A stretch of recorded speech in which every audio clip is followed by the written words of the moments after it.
Okay, time now is 9:11 a.m. in the morning on November 10th. Um slept from 3:25.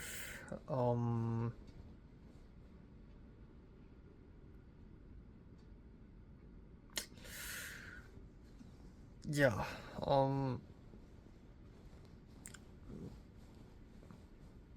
Last night, okay, I thought I already filmed this video this morning, but I guess I didn't. Maybe it's a dream. Last night, I found out that my portable charger is missing.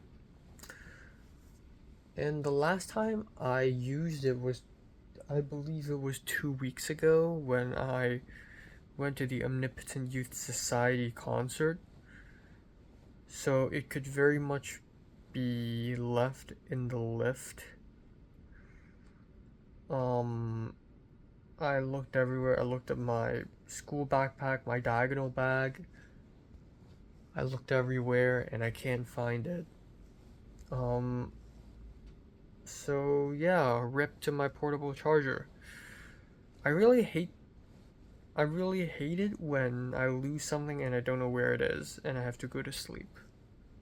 Like, such a terrible feeling. But yeah, it is highly likely that I'll have to buy a new one on Amazon. It's not that expensive. It's like $30, 20 something dollars. But yeah, this is fucking stupid. I don't know how did I even lose it, because I'm very careful. I always check my pockets. Whenever I leave a vehicle, like a car or a bus or something. So I don't know how I lost my portable charger, and it's taking me 2 fucking weeks to find out. I don't know how would that be. So I hope I didn't lose it on a lift. I hope the portable charger is still in this room as we speak. It's just dropped somewhere. Yeah, because it's pretty fucking essential. Like, I need it if I ever have to like go to an airplane and have a flight. I need that. Maybe I lent it to someone, but I don't think I did. I don't know. But yeah, anyways, today is another film day, 10 a.m. to 10 p.m. And I don't really have anything else planned. If we wrap early, I do want to go to a 3:10 screening. Yeah.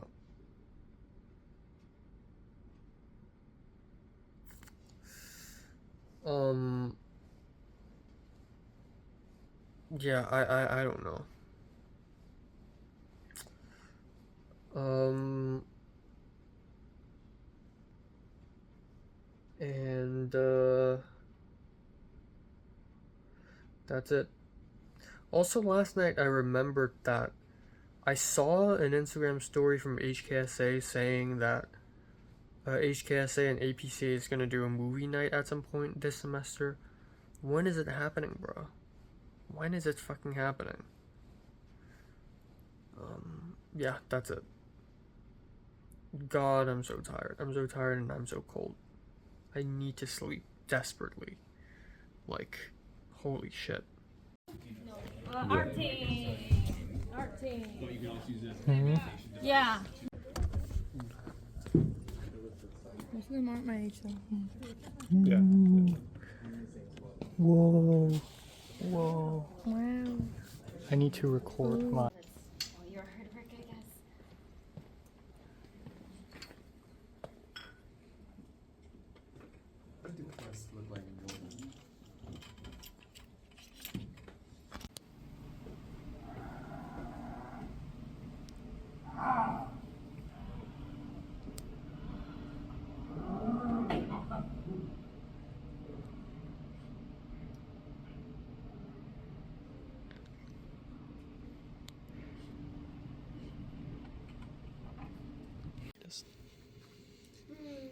But she wants me to fill it out.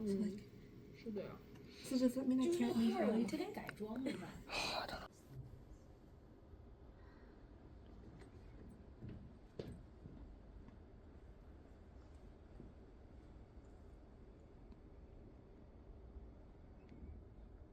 Cut.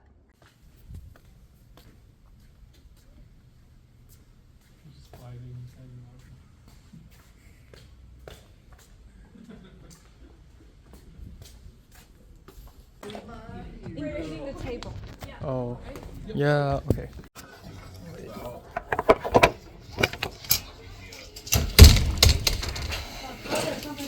You know your brain, like, scientifically is not supposed to, I mean, like, Hey guys, I'm Jason Momoa, and I love the beach. I go there every Thursday. going to sleep, the more I love my wife. if you first do it, it'll wake you up. So I was like, sometimes if I'm like, if it's really I got the Momoa in me.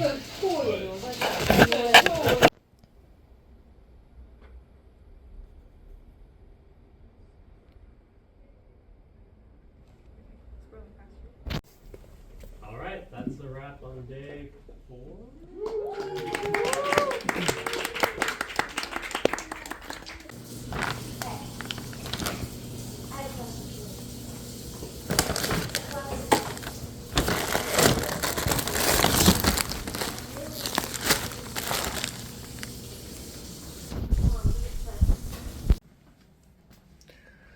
Okay, time now is 12:46 after midnight.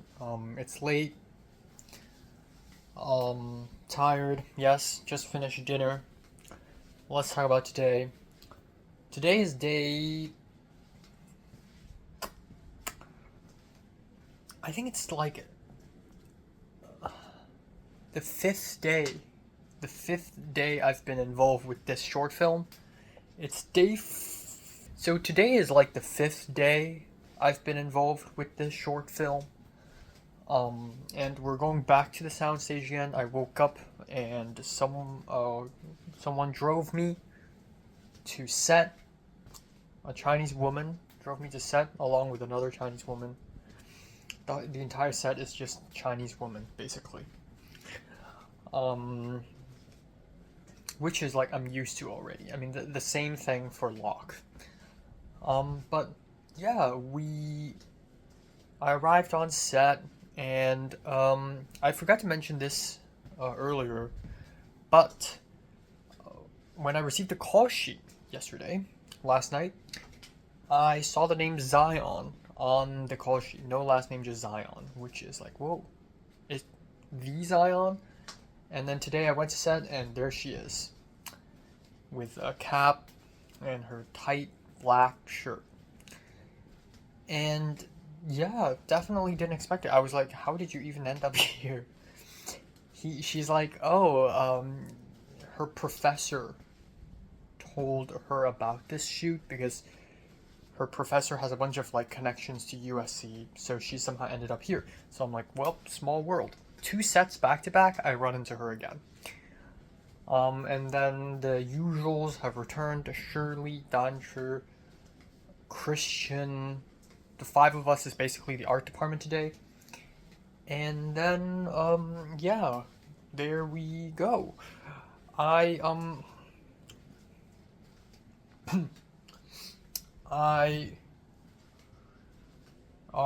so a lot happened today. In fact, I think today might be the most fun and the most interesting day of the entire shoot so far. Actually, I may be so bold to say that today, I've only been to set for, like, I've only been to 3 sets since round 5 has started.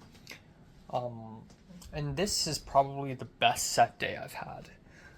Yes, it is the best set day I've had because, yeah, just very interesting interactions take place. And moments like this make me enjoy film production. Like, going to sets are tiring, sure, but also not. When you get to socialize with so many people and just talk to so many people and just, you know, again, like 70%. Okay, so today we're shooting 15 shots. And that means more work. So yeah, today I actually worked way more than yesterday. I had to go out and move furniture, move a lot of furniture, rearrange stuff, write more stuff on paper, and ruin my fingers. I have blue dye on my fingers now. Hopefully they're gonna wear off. But it's more work today. But it's still like 30% of the time. The other 70% of the time is just me chilling somewhere, sitting in a room. So it's great, honestly. Like, I'm enjoying here a lot. And, you know, it's a really comfy set. Robert Zemeckis Center. There's AC. It's nice, just the right temperature. There's a little space where I could sit down and draw and eat food and drink coffee. It's very nice, actually. So, where do I even freaking start with today? I mean, so much happened. I guess, okay, there are two, I guess, storylines going on. One is with just the art department just talking to each other, particularly me, Christian, Zion, and two other people. One of them is both grips. One of them is Danny, who I met on the first day. This guy who has facial hair, who is half Latino, or fully Latino, I forgot. Who turns out to be younger than me, even though he acts so old. Again, I'm like a teenager, even though I'm 22. I feel like a teenager.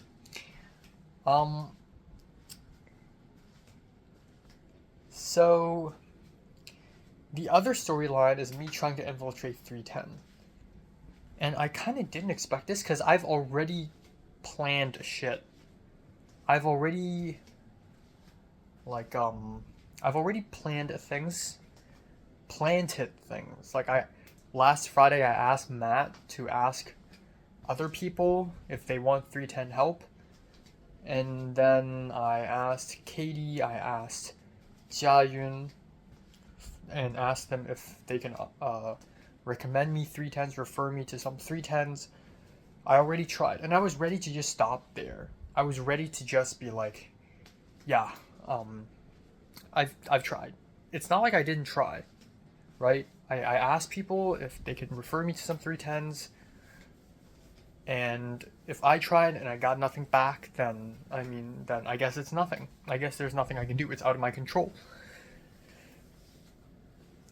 But, as it turns out, it did not stop today. It did not. So, two of the grips today, as it turns out, they're film production students, but they're both freshmen. Even though, again, they don't feel like teenagers, they feel like adults. And I feel like a young kid, even though I'm like 22. It's so weird. And, yeah, I and this other white girl, we were looking at the list of donors on the board, on a giant board, right beside the soundstage, the entrance. And we're like, and she was like, holy shit, like so many donors, so many big names, like Robert Zemeckis, IMAX Corporation, like some, like Kodak, Tom and Rita Hanks. And I was like, yeah, Robert Zemeckis. I mean, like he came here to talk, like last week. And Daisy, the director, she walked past and she heard it and she's like, yeah, I know. And the girl was like, wait, you were there? And she's like, no, but my friend Shirley did. So Shirley, the PD. So, and then Daisy, the director, she was like, oh, by the way, did you know Robert Zemeckis' grandson is studying in film production right now? And I'm like, really? And she's like, yeah, I know him. Or I know a guy who knows him. Like, he's literally doing 310 right now. Robert, the grandson of the director who directed Back to the Future and Forrest Gump and freaking Polar Express. He's doing freaking 310 right now as we speak. Okie dokie. And so I was like, I'm interested in joining a 310. Can you like help ask? And Daisy's like, oh yeah, sure. Can you remind me later? But totally. Like, I can totally help you connect. And I'm like, great, thank you. So who'd have thought that the director of this short film turns out, like, it's not Katie or Jiayun or Matt who are all undergrad. It's this grad school Daisy who has a connection, who knows a friend, who knows Robert Zemeckis' grandson, who can probably take me to a 310. So that's kind of a miraculous moment right there. A miracle key moment. Have Daisy not walked past us and not overheard us talking about Robert Zemeckis, this interaction wouldn't have happened. So that was lucky, honestly. Honestly, everything's lucky. Like, if I didn't run into Jiayun, or if I didn't meet Jiayun at the party, I wouldn't have known her. Or, you know, it's like, everything's like luck-based here. Anyways. So that's one thing. The other thing is the art department just hanging out and talking. We just talked and talked and talked. We just talked a lot. And we have been on this set for so long that at some point we ran out of funny surface level things to talk about. So we started talking about like deeper things. So at some point we were at the base camp with the crafty, the green room, and we talked about near-death experiences, or Zion first talked about health. So Zion is really healthy. She is very fit. She's also very strong, like has nice muscles, very great body proportions. Like she's like a really well-drawn human being. And she talked about how she's going to the gym and how she doesn't drink soda. She doesn't eat junk food. She like drinks everything natural and organic, blah, blah, blah. Like, holy shit, she's like the healthiest person in the world. And then she said, oh yeah, I've never been to the hospital. And we're all like, what? And then she's like, oh, even though I had 3 near-death experiences. And we're all like, what? So Zion nearly died 3 times. The first time she had an ear infection where she's bleeding out of her ears, but she didn't go to the hospital for some reason. She just drank dandelion juice and it healed her. And her dad was like, yeah, I'm glad we didn't bring you to a hospital because if we did, you would die. But nature healed you. And then a little bit later when she was like 15 or something, she fell down like a 3-story tall bridge. Like fell down, yeah, she was like on a bridge and she fell down and she fell into like a canyon with a bunch of rocks. It's like 127 hours, but the rocks were smooth and she only had a scratch and her head was fine. And then the 3rd time was like she nearly got hit by a car. So at that point I was like, oh my god, that's a lot of screenwriting inspiration. I just 2 thoughts. Is one, Zion, first time I met her, she comes off as this extroverted, happy girl who's very outgoing and, positive. Nothing too crazy. Second time I meet her, which is today, she becomes much more interesting of a person. Not the most interesting, may I mind you, but still a lot more interesting. Because she has near-death experiences, and she's gone through so much, and, it's like, oh my god, and she has never been to a hospital, and she's very confident. She's like, oh, this is why I am very grateful that I'm alive. Like, she makes Instagram stories where she's like, I'm so grateful that I'm alive, and I'm able to go to the gym today, and my friends would be like, you're so weird, why are you so grateful? And I'm like, you don't get it. I'm just grateful for life. Like, imagine having this wisdom. Meanwhile, I'm like whining. I'm like a very cynical, hateful guy, and I whine about people. Why are you more successful than me? Why do you have a girlfriend? Why this, why that? And I am seldom grateful for my life. I realize that. And I know that's like a bad thing.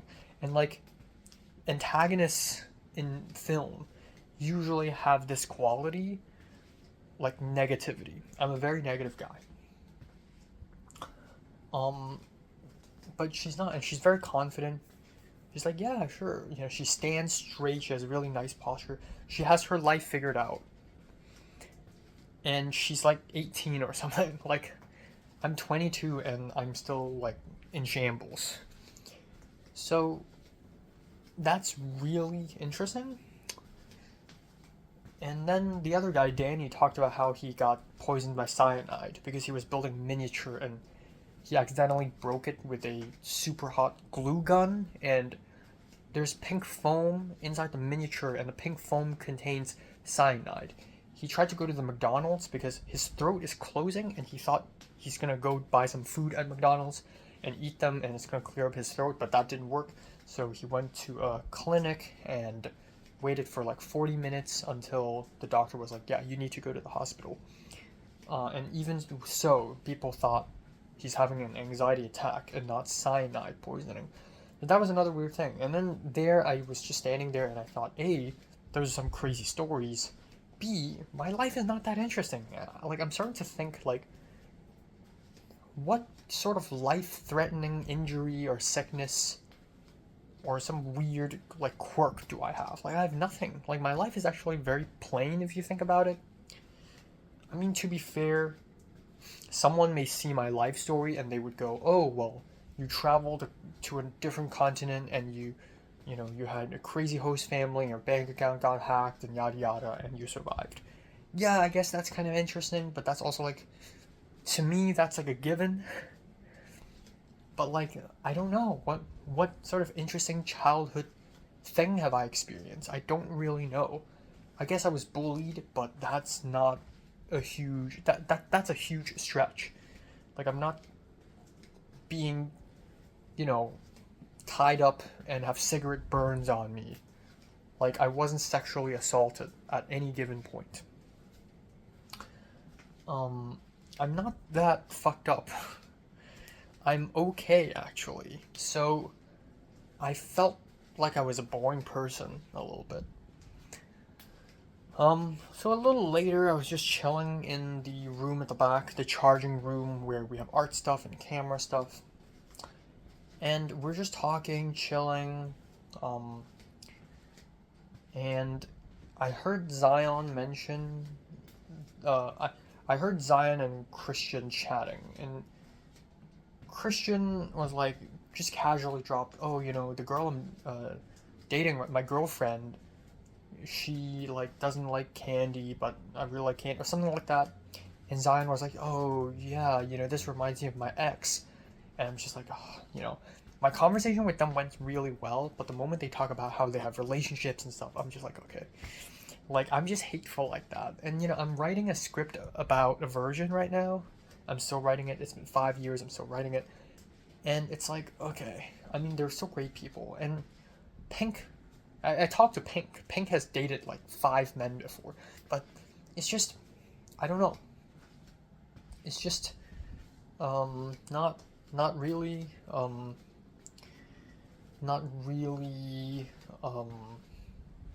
just like, yeah, whatever.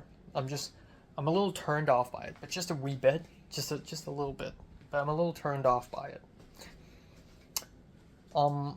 So I focus on other stuff, I move some stuff, And then a little bit later, I and Christian continued chatting, and,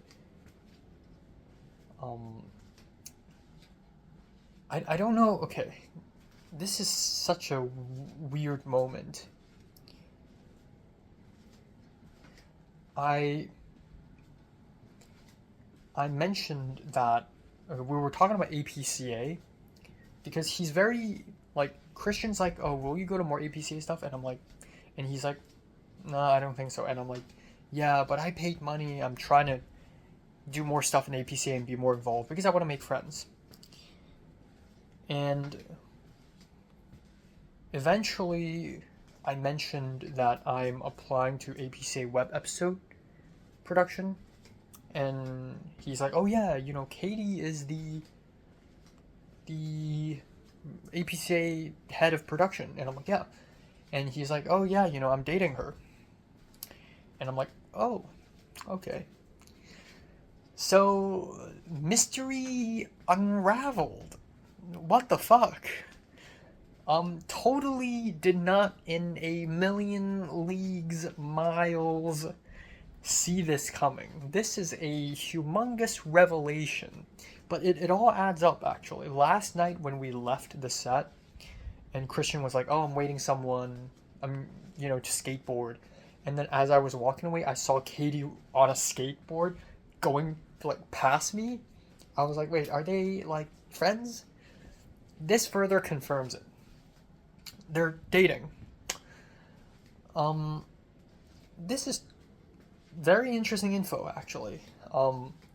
Because Katie was one of the few people, in fact, one of the only two people in round 4 that stand out a little bit.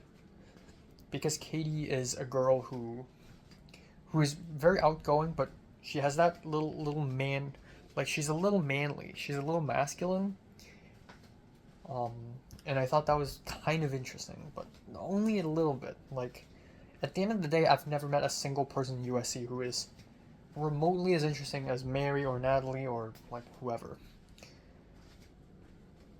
And I've always thought to myself, just out of curiosity, is Katie dating someone? And now the truth is revealed. She's dating this random quiet guy who has less than 300 followers on Instagram.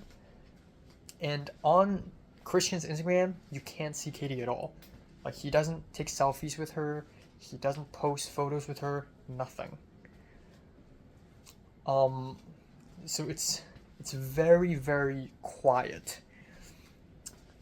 Now, it's a very interesting revelation because honestly, I kind of support this. Like, even though, like, oh my god, oh yeah, you're dating and you're having like a happy life. Oh, fuck you, But Christian is a nice guy, and I think Katie choosing to date Christian makes me respect her even more, because I'm glad she's not dating some Giga Chad, tall, muscular, white guy who is a football player. And this means Katie is looking for someone who's truly nice, and that's something I respect. And B, I think that's the thing. Yeah. I think that's the thing.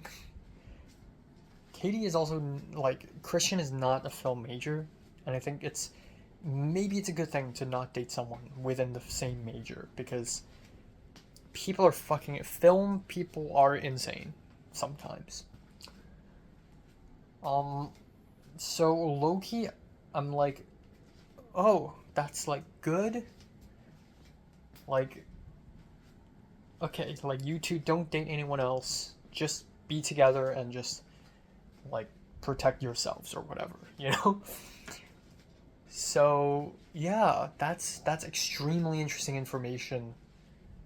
And we eventually talked about her a little bit more. I don't like talking to people about their romantic relationships because it's like a child talking to their parents about paying taxes. It doesn't make sense, and I would feel like an idiot because I know nothing about relationships, I guess. And let's say that way. I'm not going to spoil the movie for myself. But we eventually talked, like, he asked me, oh, so how did you meet her? I'm like, oh, there's this film festival and there's In Summer. And then Kaylin also knows her because Katie's actually very freaking famous. So Kaylin's like, oh yeah, I know her from the Close-Up thing, like APCA, like dating shit, which is like stupid. I'm gonna kill myself. If I ever get on a dating show, I'm gonna like live on TV slit my throat. So yeah, that's really cool.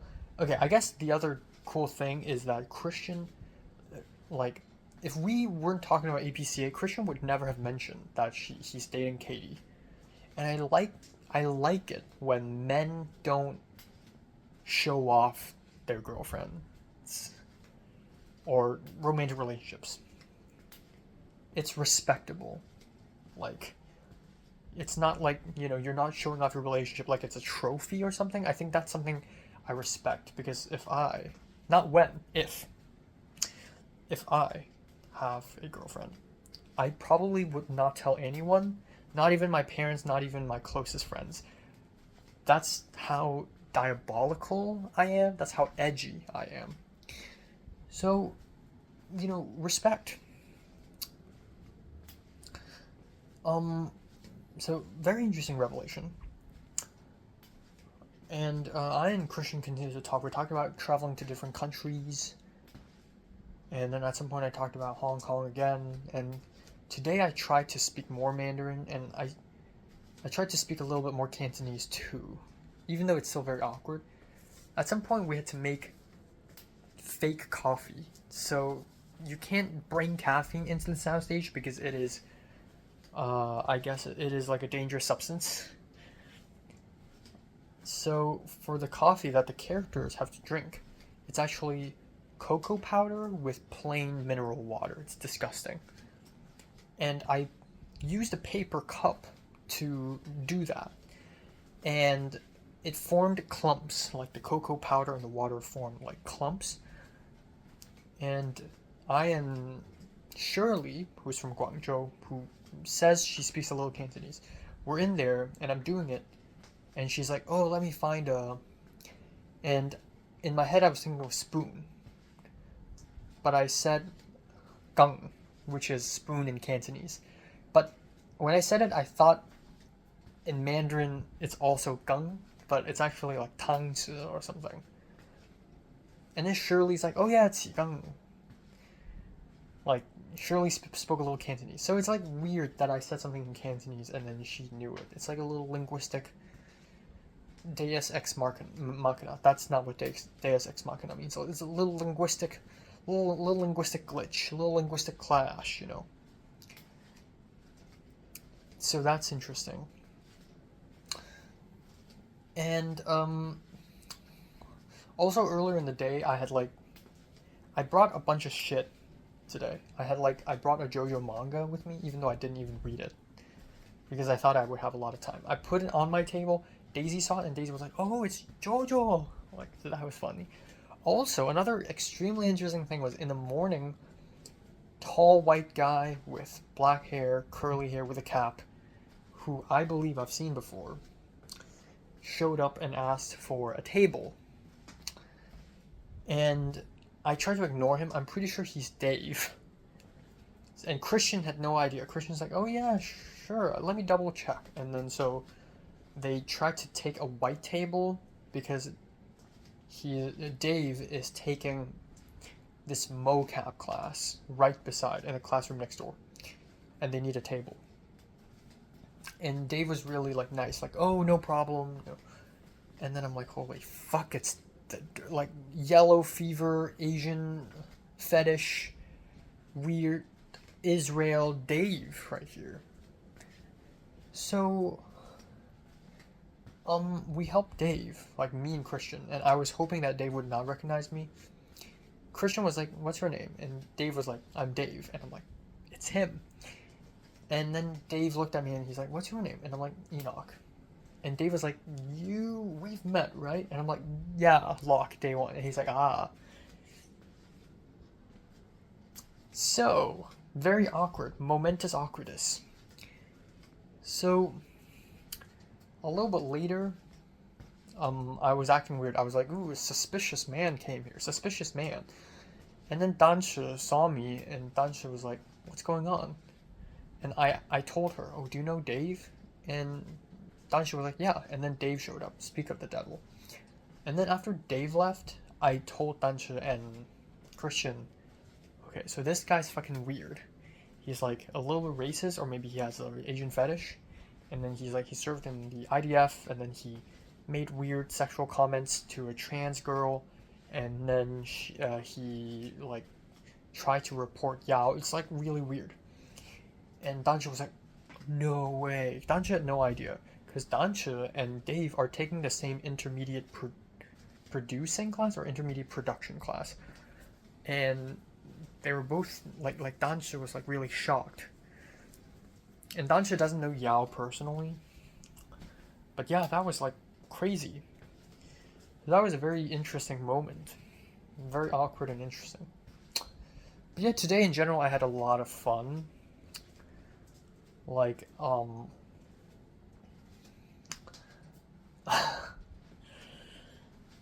don't know, a lot of weird, funny stuff happened. Like,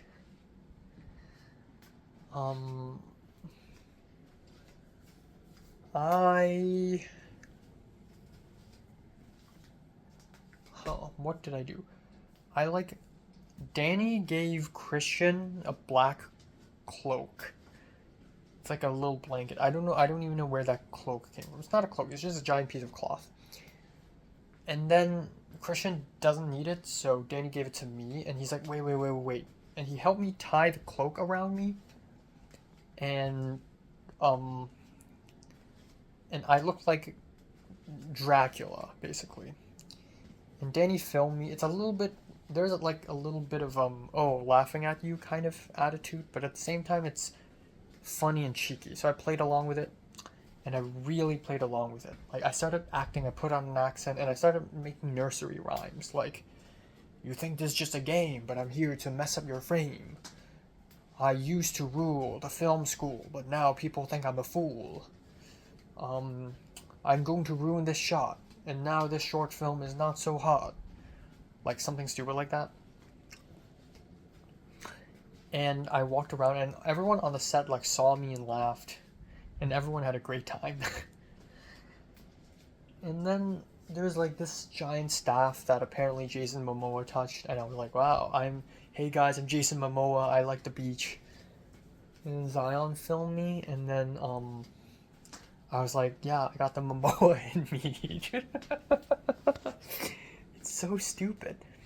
And like, oh yeah, there's another moment where I taught the main actress, and Daisy was there too, how to use a fountain pen, like to tilt it. And they were like, wait, how do you know? You're an expert. I'm like, oh, I just learned it on YouTube 2 days ago. And they're like, wow, that's dedication. That's how much effort you're putting into this short film.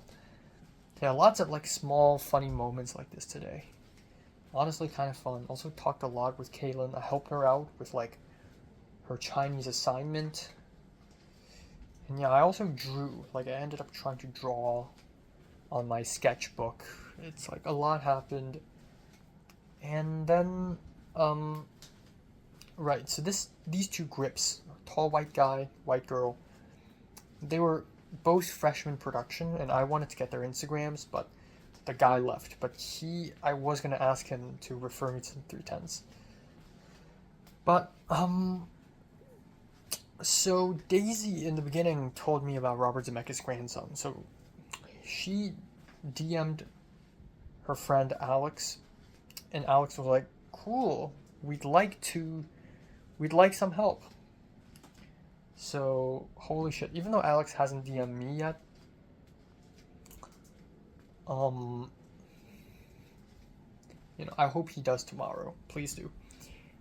Oh my god, maybe I have a leeway into 310, and not just any 310s, but 310 with Robert Zemeckis' grandson. So, I hope Robert Zemeckis' grandson isn't directing. I hope he's doing something like a little lower, like DP. So if I'm doing like art directing and like, that would be like a good pairing. Then now I have like a little connection with freaking Robert Zemeckis. Let's make that happen, okay? And then I can tell my mom about it. But yeah, not much else. There's also 310 screening tonight, which I unfortunately did not go. But I should have gone. I should have taken a look. But these 310s are definitely they look way more interesting than any productions from Long Beach or my community college. That's it. I also talked to this woman, Bella, who was in a car with me when I came to set, but I didn't really talk to her. at the end of the day, she asked me, like, so, like, we talked a little bit, and I asked her, where are you from? But it's, like, a very mean question. But I'm genuinely confused, because she speaks English so damn well, but she speaks Mandarin on a native level. Like me, but with Cantonese. And I didn't mean to be rude. And then she's like, guess where I'm from. And I was like, Shanghai. And she's like, how do you know? So I just, like, deduced. I know people from Shanghai speak very good English. You know, looking at Jia Yun. I actually know a bunch of people from Shanghai now. But, yeah, and then she's like, oh, I'm pretty sure I've seen you somewhere before. And I'm like, were you on Neither Donkey Nor Horse? And she's like, no. Were you on Lock? And she's like, yes. So, hey, small world again. And I looked at the call sheet, and tomorrow, half the entire crew will be gone because it's a holiday. No one wants to work. But also Diana from Iran is coming to help out, so that's really cool. But I won't come until tomorrow night. So tomorrow, Shirley's the only person in the art department, which is insane. She said we need people to help rap at least. So I was like, okay, I'm gonna come at I can come at night. So yeah, there we go. I'm coming at night. And I'm just gonna leave it at that. It's like 1:30. Fuck. Yeah, it's a very good day, very dense day, and I have ambivalent feelings. I don't feel bad. I feel good. But knowing that Katie and Christian are dating, it's like, what are even the fucking chances? To be fair, this one is less luck-based. Like, I went to the APCA cruise thing, and Christian was talking to, Jake and Hyunbin, or not Jake, Mitchell and Hyunbin, and, like, he's already hanging out with big names, and Christian's also in art directing class, which is, like, pure luck-based, but, yeah, no idea. I had no idea something like this is happening. But yeah, I guess I'm just gonna leave it at that. I have so many thoughts, like, thoughts on... Again, I don't want to think about romantic relationships, and, you know, I've only fallen in love twice, but the last time with Leslie, when I fell in love with Leslie, I didn't even think about romantic relationships. Like, I was like, yeah, I'm just gonna focus on film 33, like, yeah. But it's inevitable, unavoidable. Like, I'm writing The Virgin, and yeah, also I'm 22, and everyone I know and their moms are dating. So, yeah. And not much else. So Justin T asked me if he wants to hang out tomorrow, but then later Justin T was like, nah, something came up. So tomorrow I'll do the interview with the guy, and then tomorrow night I'll be going back to set. So that's cool. And yeah, that's it for today.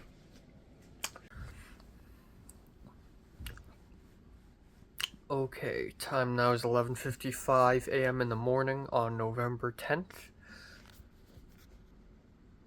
November 11th. Great. You know, time is moving a little too fast when you start to not be able to predict the dates off the top of your head. I slept from 4 a.m. to 11:40. That's 7 hours and 40 minutes. That's pretty good. But I couldn't immediately fall asleep. I don't know why. I was extremely sleepy. So I didn't do anything last night. I planned to watch anime and films, TV shows, do homework, and I did none of them. I did watch half of a film, and then I started falling asleep. So I took a shower and went to bed.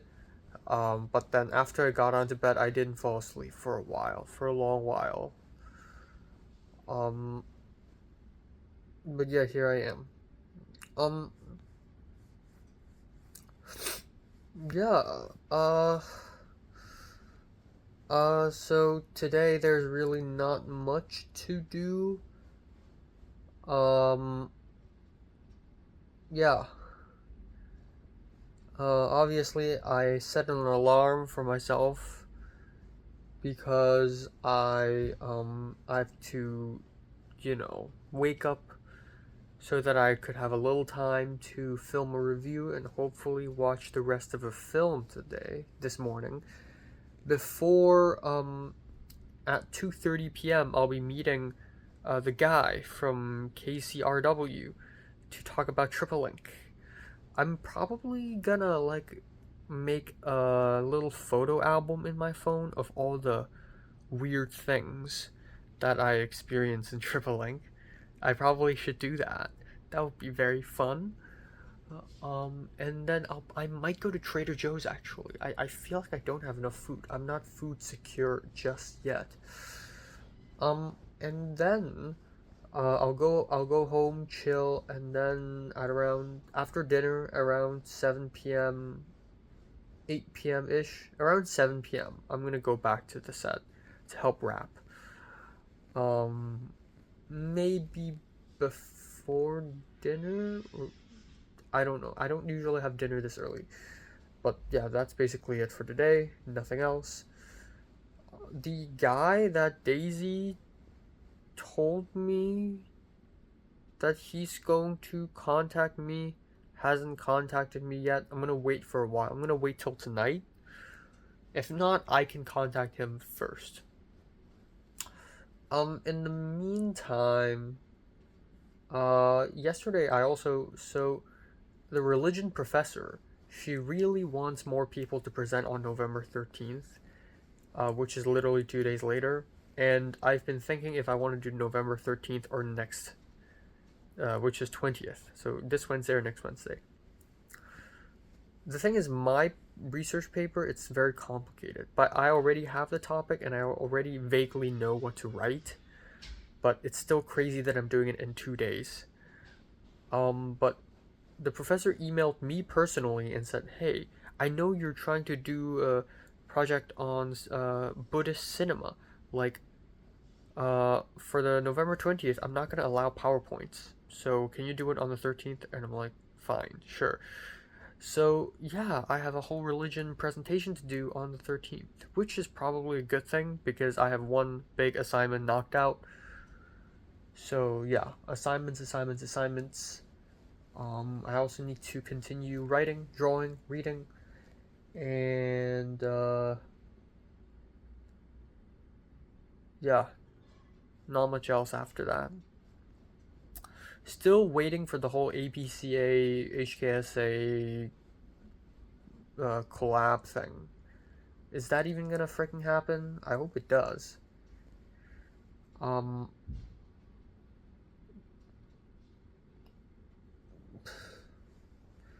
And yeah, I think I'm gonna either today or tomorrow, I'm gonna go to Barnes & Noble website and like, pick the criterions so that I could pick them up on Thursday. And yeah, I believe that's it. Yeah, I believe that's it for today. Nothing fancy. I had a dream, but it was like such a painful dream. It was very, what did I dream about? I remember that I have a dream, but I just forgot.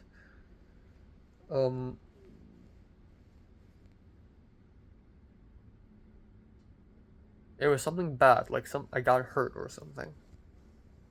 Yeah, okay.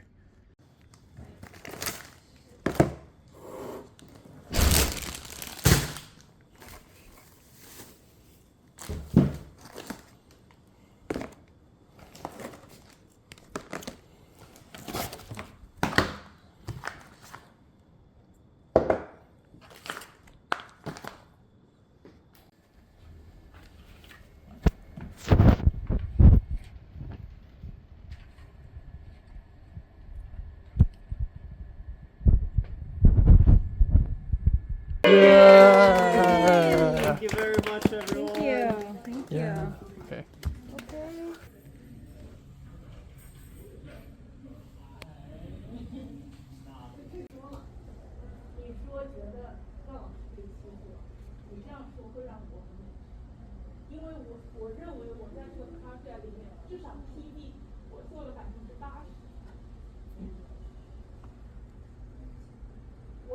接受你做得少，因为我理解你很忙，但是我也愿意做大头，真的没有关系的。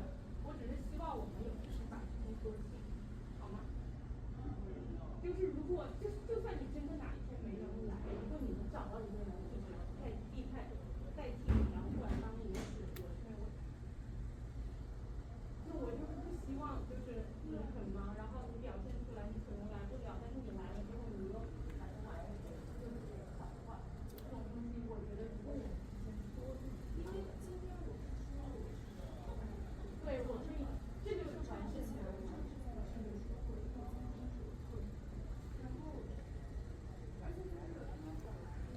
然后赵老师说下周一聊。你如果有哪一天你需要，我先想一下下周不做咱们就 Okay, time now is 1:06 a.m. in the morning. It's late again. Fuck. Yeah, so today has been quite chill. And I had a good sleep, even though I wish I could sleep even more than that. I don't know why, but my right feet ankle, I'm not gonna show it, but there's like a cut, and it hurt. Not ankle, it's like heel, near the heel, and the cut is at the shape of a nail. I suspect my other feet, my left feet toenail, cut it while I was sleeping, and I wasn't aware until I woke up and it started hurting. But it was actually like bleeding, like what the fuck. So yeah, it's hurting now. And so today, nothing too crazy happened.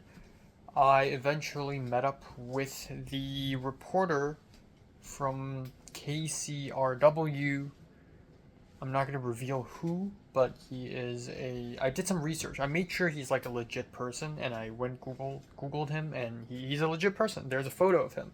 He's a white guy wearing a cap with glasses, and he gives off like, I don't want to use the word autistic because it seems like it seems like it has negative connotations, but I would say like, you know, he's passionate and he's very jittery.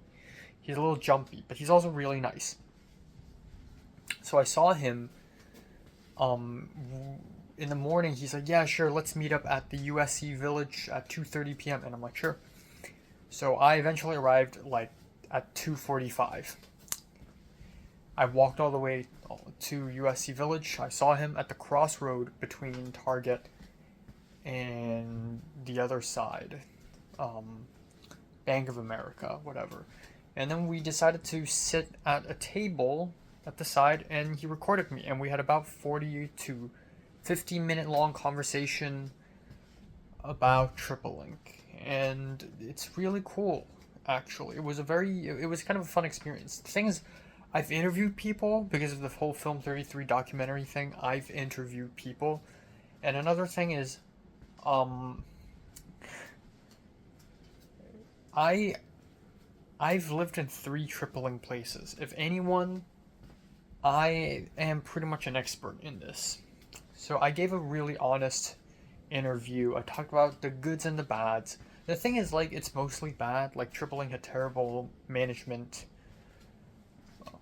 but it's also cheap, and it has in-unit washer and dryer, which is great. And then he asked me about, like, just USC in general, but it's, like, off the record. Like, after the interview, he's like, oh, so what do you study? And I'm like, film. And he's like, oh, wow. You know, I used to study in USC too, like 10 years ago. I graduated, and I did journalism, but I had a minor in film studies. And I'm like, wow, that's cool. And so that was really nice. And I just talked about a lot of stuff, like talked about pest issues, cockroaches, bad construction. Talked about the Mexican guy, the 50-year-old Mexican guy who came in and was locked out. And yeah, I just talked about how every time I move into a new building, it's like panic for me. It's very panicky. But yeah, I'm really well spoken in the interview. And I don't know why. It's a weird thought to have, but I thought that because I'm at such a prestigious school, which is USC, that I have to carry myself well when I speak. and but like I feel like most people don't. Most people just come off like, yeah, I mean, it's like whatever. But I try to carry myself well. I try to be articulate with things. I'm really well spoken, actually. For a person whose English is not even my first language. So yeah.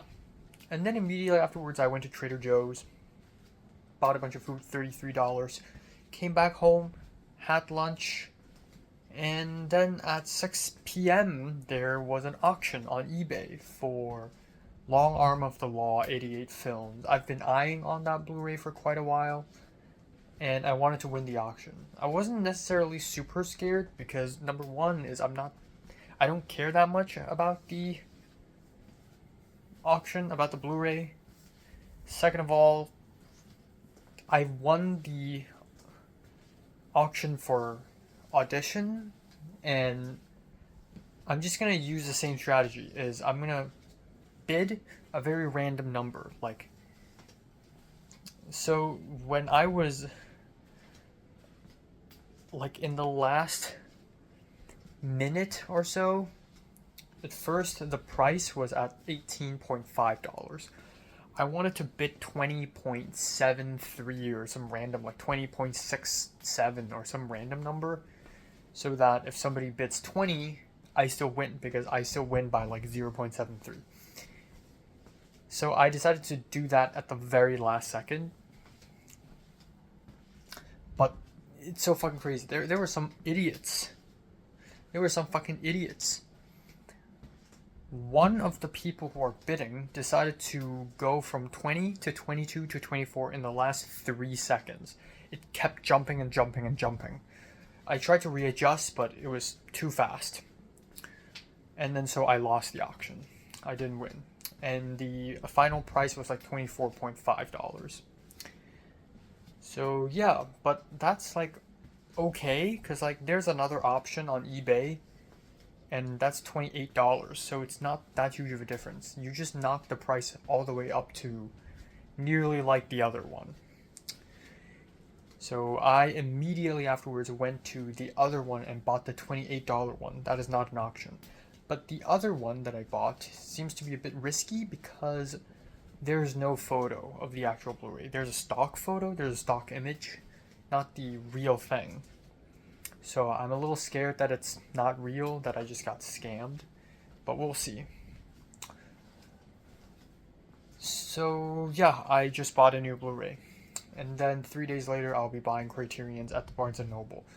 And then beyond that, I'll buy 3 more regular Blu-rays in December, and then I'm done for the year. But yeah, so $33 gone for the Blu-ray.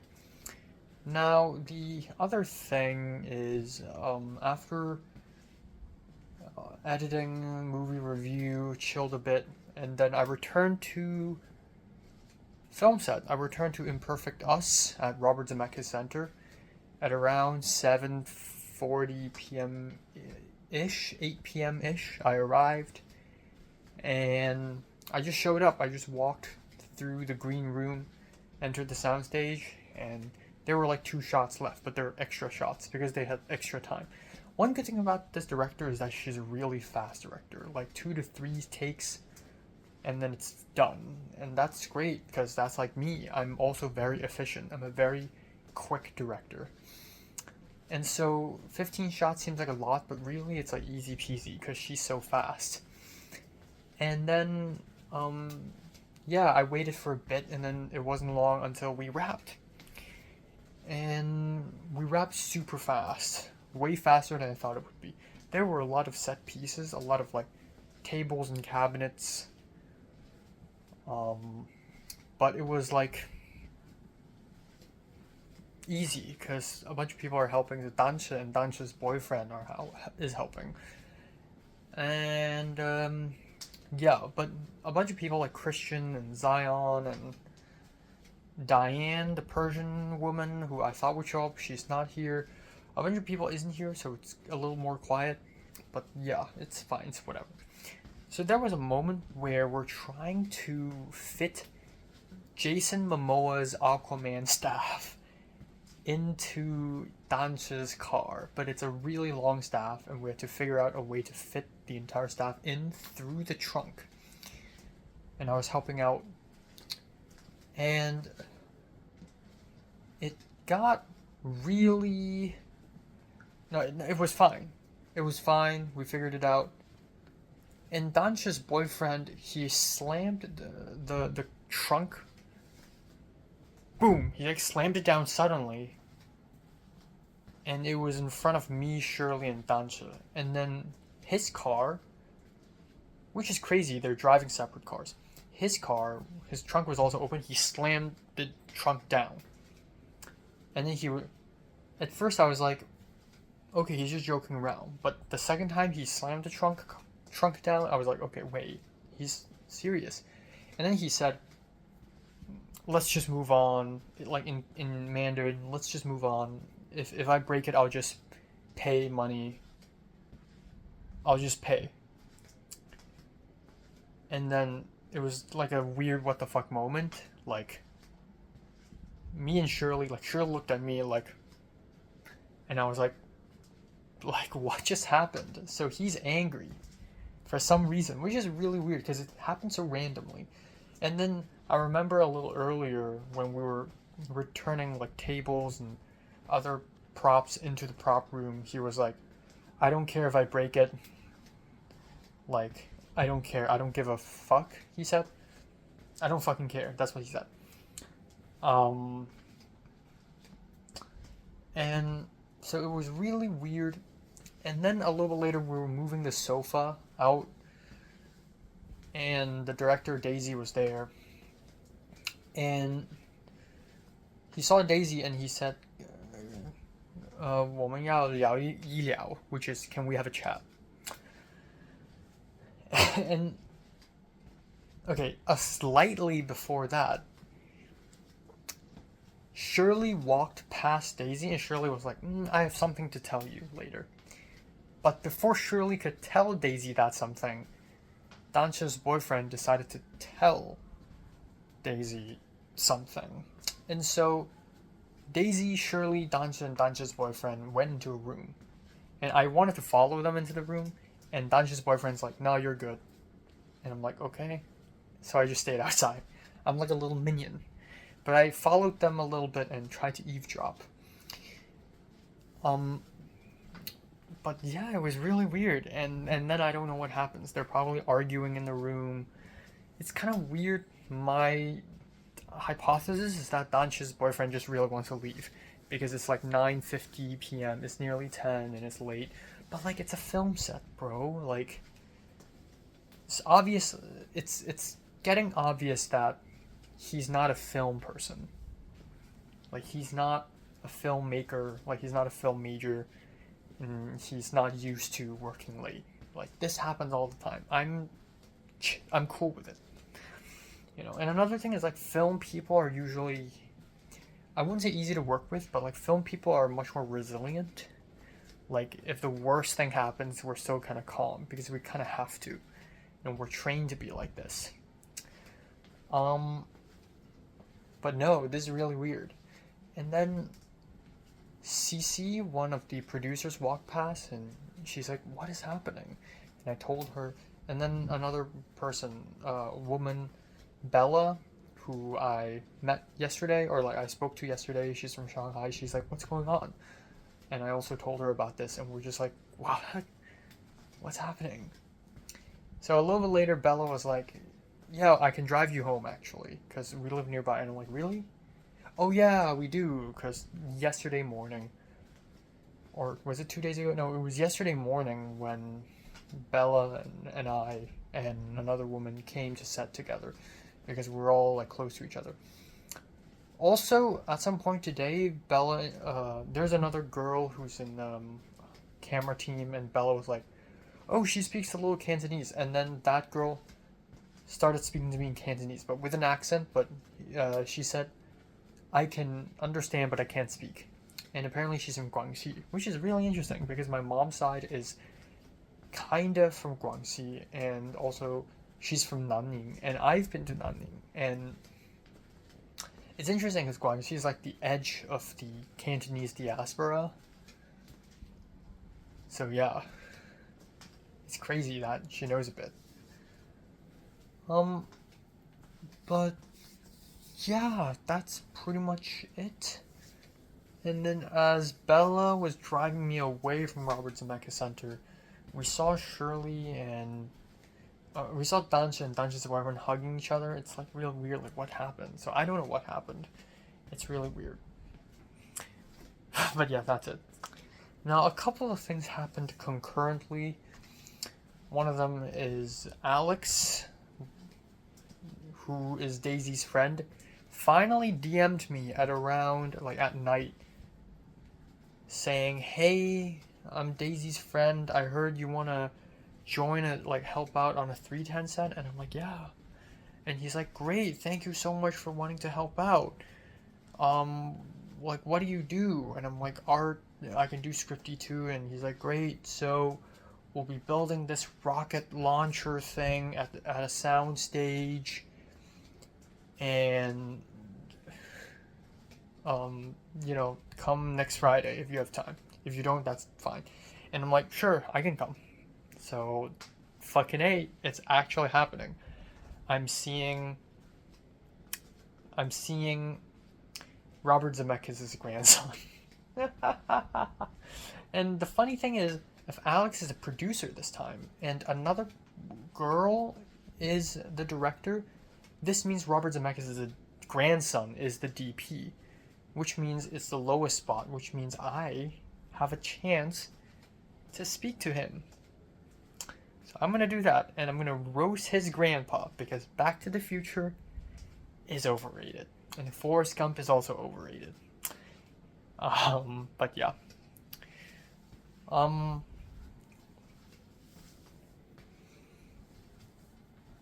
Yeah. And then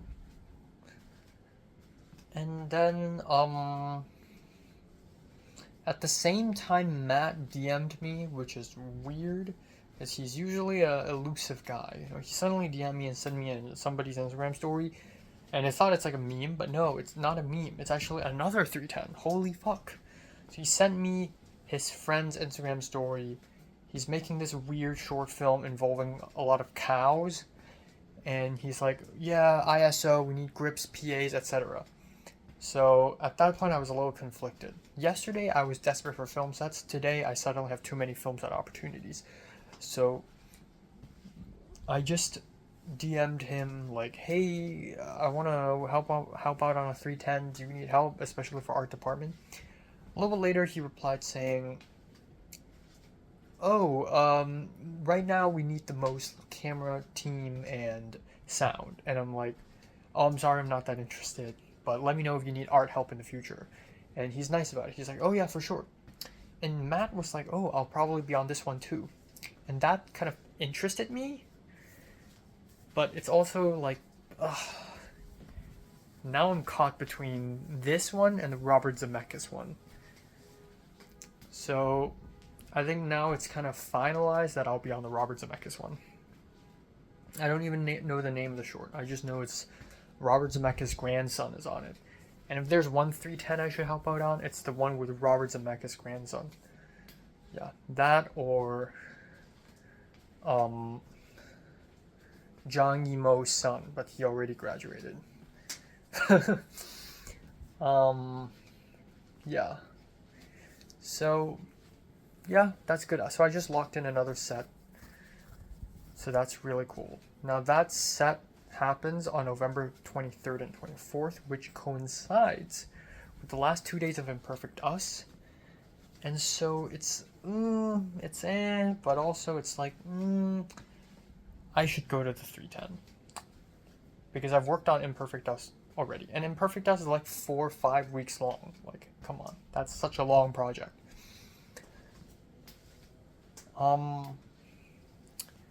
And also, this weird USC student organized club party. Okay, somebody's DMing me. Sub Club, which is a club that screens obscure artsy films. They're not that obscure to me. They screen artsy films and they have party together after the screening. They're doing a screening on November 24th. and they're screening Love and Pop. So I'm fucking going. So yeah, I'm very busy. Imagine if I have a girlfriend or something. I'm already busy literally every day juggling 5 classes, two people I need to do work with, like 2 TAs, and then film sets, watching movies, and just editing my own shit, YouTube. Like, damn. So yeah, I have a lot to do right now, so I'm gonna shut the fuck up.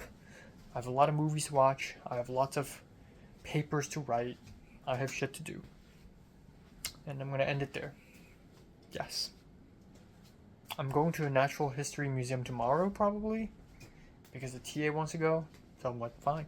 I wanted to say, oh, let's not go tomorrow. Let's just do the right thing. But he forgot to book a room at Levy Library, so it's like, fine, let's go to a museum. Who cares? Quick dip, a quick in and out. So this is the green tea red bean jelly soup thing. So let's get a little red bean paste. Let's get a little green tea jelly. Let's hope I fall asleep tonight.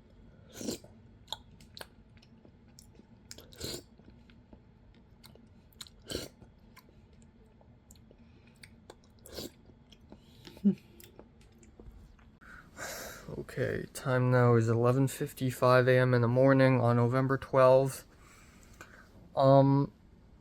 Slept from 4:45 to like 11:20, but I went back to sleep again, even though I didn't fall back asleep. Fuck. So much to do. So much to do. I once again planned to do a bunch of stuff, and I did nothing last night. I planned to edit college update video, did not. I planned to finish The Sympathizer episodes 6 to 7, did not. I planned to begin working on the religion paper, which is due tomorrow, did not. Or not paper, but like presentation. It's just, and I already tried my very best. I have so much stuff to do. So the CTCS 469, the mini paper assignment, I have 3 mini papers. So one mini paper is like about 2 pages long. I have 3 of them. Or I want to submit 3 of them. I don't have to, but I want to. I finished one yesterday afternoon, and I finished another one last night. And then I finished La Ventura, which is such a long film, and I kept falling asleep again. I kept sleeping in movies. I can't stop sleeping in movies. Like, I'm so sleepy. So, yeah. Also, I think Diego is cooking something, and because my room is right above the kitchen, now my entire room smells like buttery garlic fish. Or, steak. Like, it smells good, but it's so distracting. Yeah. So today, I have a bunch of shit to do again. We have the meeting with TA2. We're going to Natural History Museum. And, yeah. And then afterwards, we have the animation class at night from 6 to 10 p.m. And that's it. Pretty simple. But I have a bunch of other shit to do. Like, editing stuff. Assignments, the religion paper, the religion presentation. Due tomorrow. And just a lot of movies to finish. A lot of movies to watch, a lot of movies to finish, to the point where I don't even know, like, I should just stop it.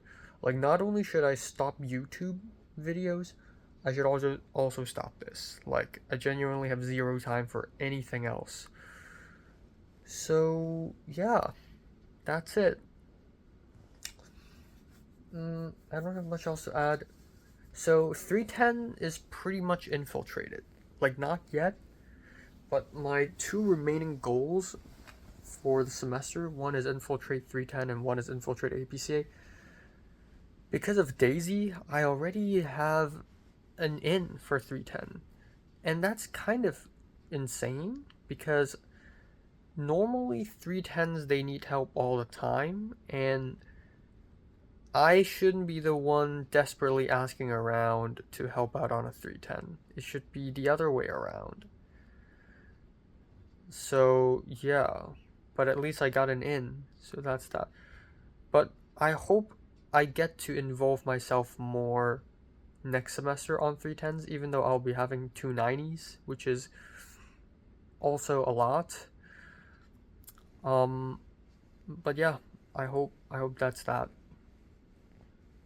Because I want to be big names in 310s. Like I want to be production designer. Like I want to feel like I'm part of the class, which I know is asking a lot, but I want to, okay? And yeah, I had a dream, but once again I completely have forgotten it. I think I was showing my mom around the USC campus, but yeah, I've forgotten about it again. And I think that's it. So yeah, I have an in on a 310. That's great. That works out. And now all that's left is APCA. Gotta infiltrate that shit. I hope they have other events because I need to go to them, really. Yeah.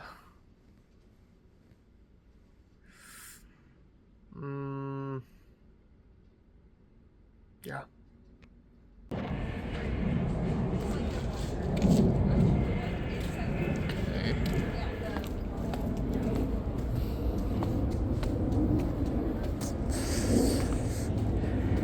Do you think it's going to be a large museum? It should be. We have stored some posts for 100 people. There's probably you need a day to finish this. Okay. There should be a lot of. Is there a map?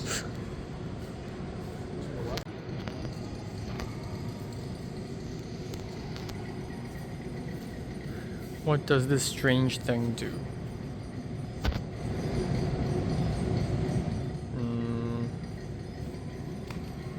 I don't know. Okay.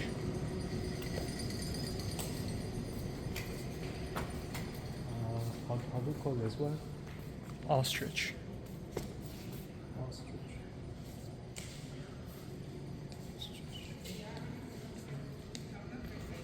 1821 to 1848.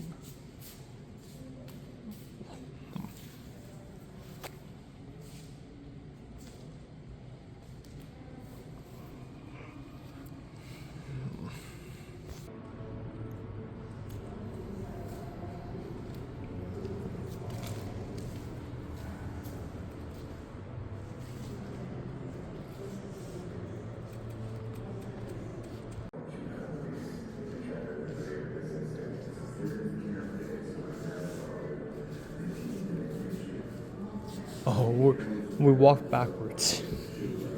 We're not supposed to go this way. Okay. Oh.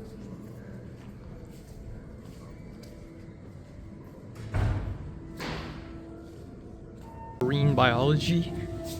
Not too much, but I have a fish tank Oh, yeah. with some tropical That's enough. fish. Then you know more than me.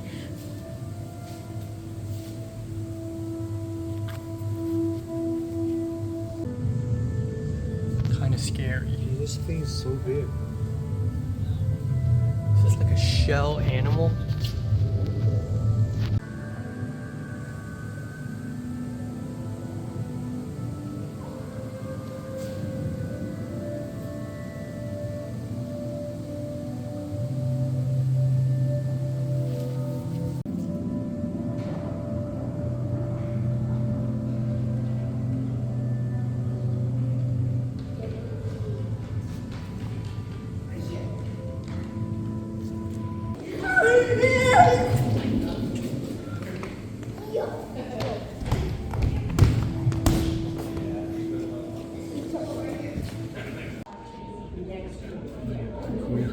跟你的 exhibition Yeah. exhibition 吗？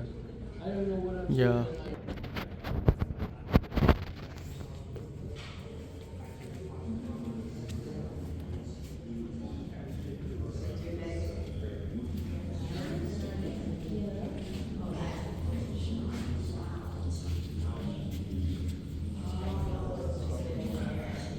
So this whole exhibition is about wolves. Landscape is one that has cascading effects, whether they're present or absent. And when they're present, it gives the ecosystem the opportunity to exist in this balanced state where all the animals are present in Yellowstone. They've been for thousands of years. It's pretty amazing place.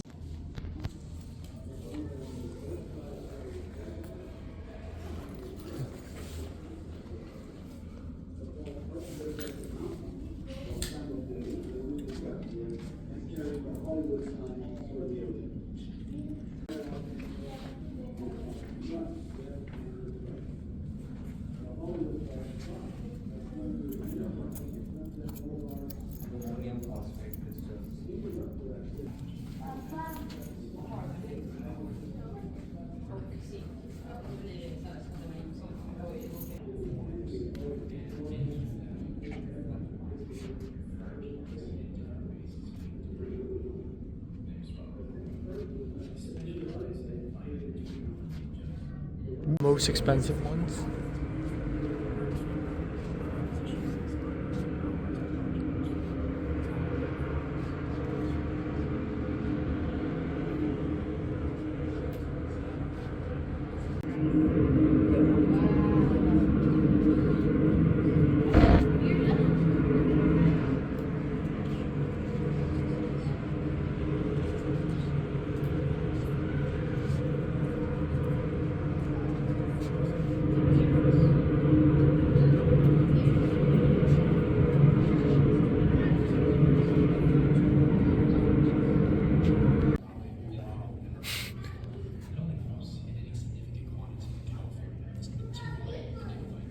That's funny.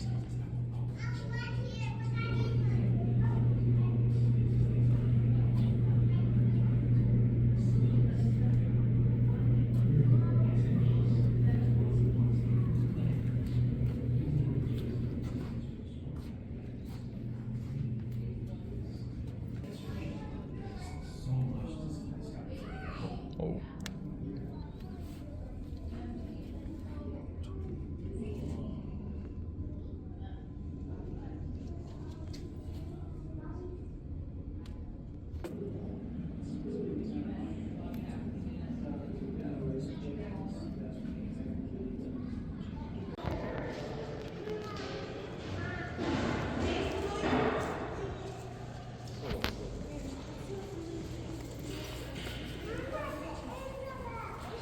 Hall of African Mammals.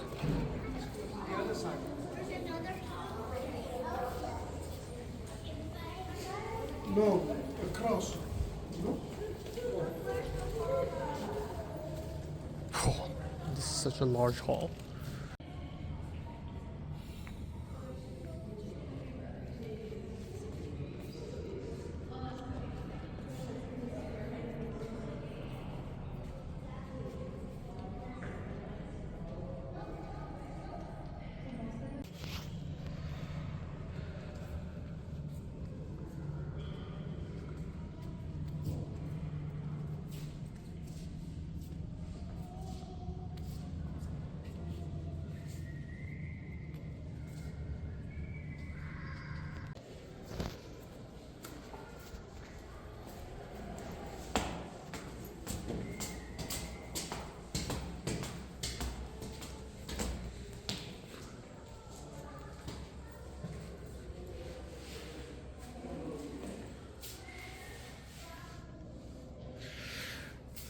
These are seashells.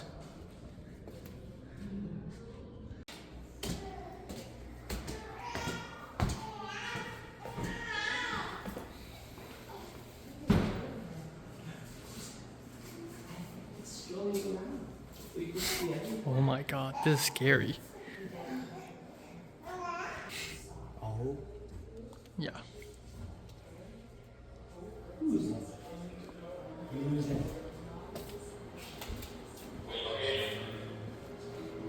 Oh, there they are.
Oh, this is how how they make the dioramas.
After drying, the ruler is ready to take his place in the exhibit halls with other exotic, carefully documented and indexed for reference.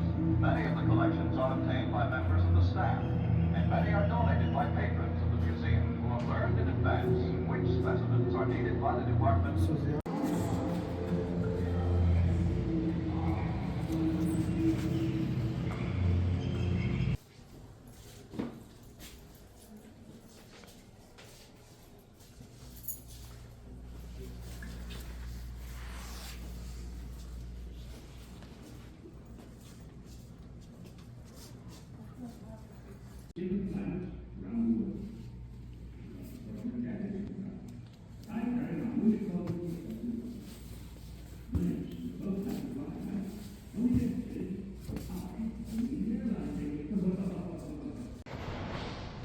We can take a quick look.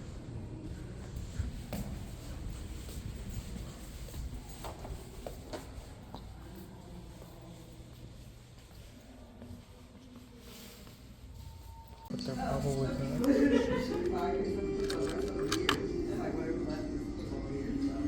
That's it, girl. I get it. I know. It doesn't fill it up, but anyway. Yeah. What's it for?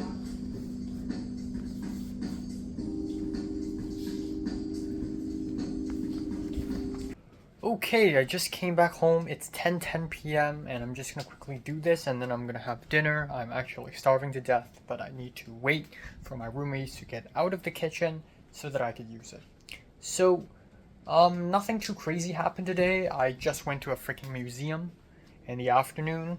So I went to a Natural History Museum with TA2. Here is the wristband.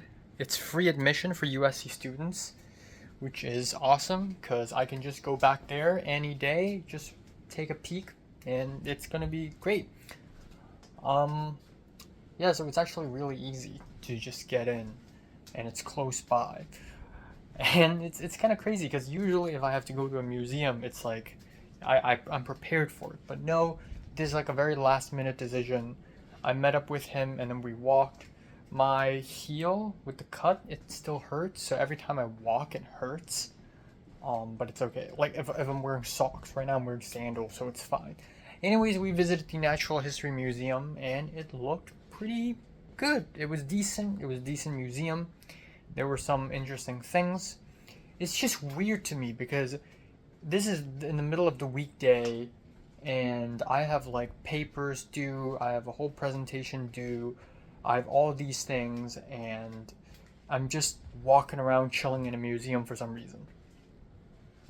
But it's a job, like I'm getting paid for this. But yeah. Anyways, yeah,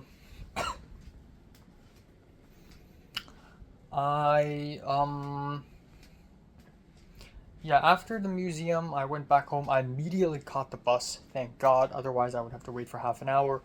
Came back home, and today was basically military schedule, where if I am free, I will have to do something productive. So after I came back home, I immediately worked on my religion class, presentation, and then I watched half an episode of The Sympathizer. I had lunch, huge bowl of noodles. By huge, I mean lots of calories.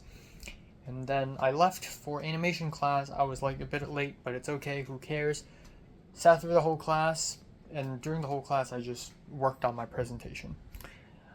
And then got out of it, and here I am. So, very fast. And yeah, and then I'm just gonna have dinner. I'm gonna have steak, sweet potatoes, and some lettuce for salad. Seems like a huge meal, but after some simple calculations, that's like 800 calories. So it's okay, but a whole thick steak does seem like a bit heavy duty, but it's okay. And then, yeah, and then I'll be having some pineapples for dessert, and then tomorrow's gonna be a big day. Long day again. So I'm still debating whether I should go to TV class. Maybe I should just wake up, but just continue working on my presentation. But the issue is that apparently tomorrow, for the CTCS 191 discussion class, I and Colin have to team up and write up some questions for the discussion.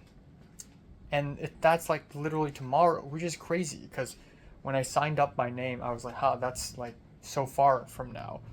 I'm sure by that point, I and Colin would have been good friends already. But I and Colin still, I mean, he's nice to me and stuff, but like, Jesus, time flies.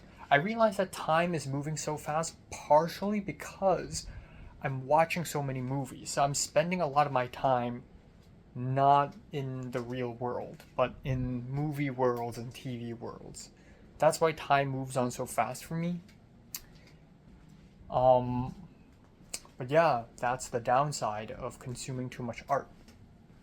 So yeah, the presentation and the discussion questions thing literally due on the same day. Are you fucking insane? But it's okay. I'm confident that I'll be able to finish that shit by tonight, and tomorrow. And then I'll have a small window of rest where I can just draw, read, whatever. So this means, whatever the case may be, I'm having lunch outside tomorrow. I'm going to Kava. And, yeah, I think that's my decision. I'm going to Kava for lunch. And then I believe I'll have extra time to do braised pork belly either tomorrow night or Thursday night. Yeah, so that's it. And then Thursday I'm going to the Grove. So Thursday I'm going to meet up with TA1 a bit earlier so that I can go to the Grove directly. And I'm excited for that because I remembered a bunch of things. Like, oh yeah, I have to, do my, write down my calorie count for the day. I need to write down my schedule. I need to do this, I need to do that. I need to buy the ticket for The Good, the Bad, and the Ugly on Sunday night at the Egyptian Theater because I want to watch that. And, yeah. I have all these plans. But, yeah. so that's that. And I remember to not order, but like request a pickup for my Blu-rays on Thursday, 2 days later. And because the Blu-rays I chose to pick up, aside from Seven Samurai, the 3 other Blu-rays are a little bit less popular. So I think I'm able to have all of the Blu-rays I want to pick up for this haul, which is great. And then at some point later this month, I'll be buying a Blu-ray player, which is so exciting. So yeah, I'm very fucking busy. Yeah, I have a mini meaningful conversation with Justin, the Malaysian guy.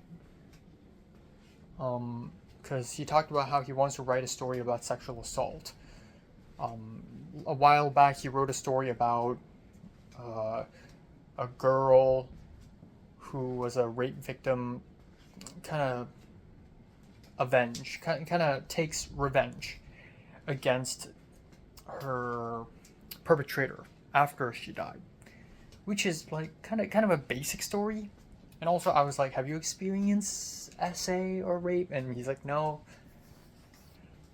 And apparently he let Ken read it, and Ken called him and told him not to do it. So that's kind of funny. I don't know what's up with Ken. Even though, like, the first time I met him, it's like, oh wow, we're both artsy East Asian film people who are not Chinese, but we're so close. Like, damn, we're like similar. Turns out we're like the opposite. And that happens a lot. It's like, turns out the people who are like, I think stylistically and like in terms of worldview, who are probably the most similar to me, are like Colin and Colin's friends, like the weird people, the edgy people. And who else? I mean, Christian, the guy I met, like, he's like quiet, he likes art, and you know, it's always the unexpected ones who are like the most compatible with you. Like, you find other Hong Kongers and, you know, you can talk to them and stuff, but like, even though we're both Hong Kongers, like, we're not great matches.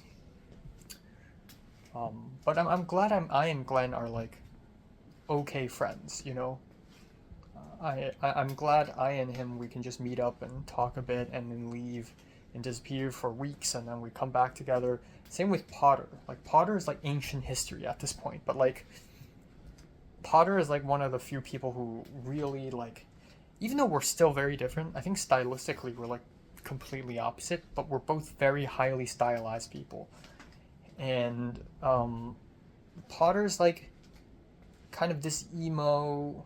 I'm also very emo, but in a different way. But Potter's like this, you know, he's got this street, you know, dirty in the street, getting girls, and meanwhile I'm like okay computer, sad and lonely. But we're both kind of like artsy, you know. Dirty in the streets, getting girls. Anyways, I'm hungry, gotta make dinner now.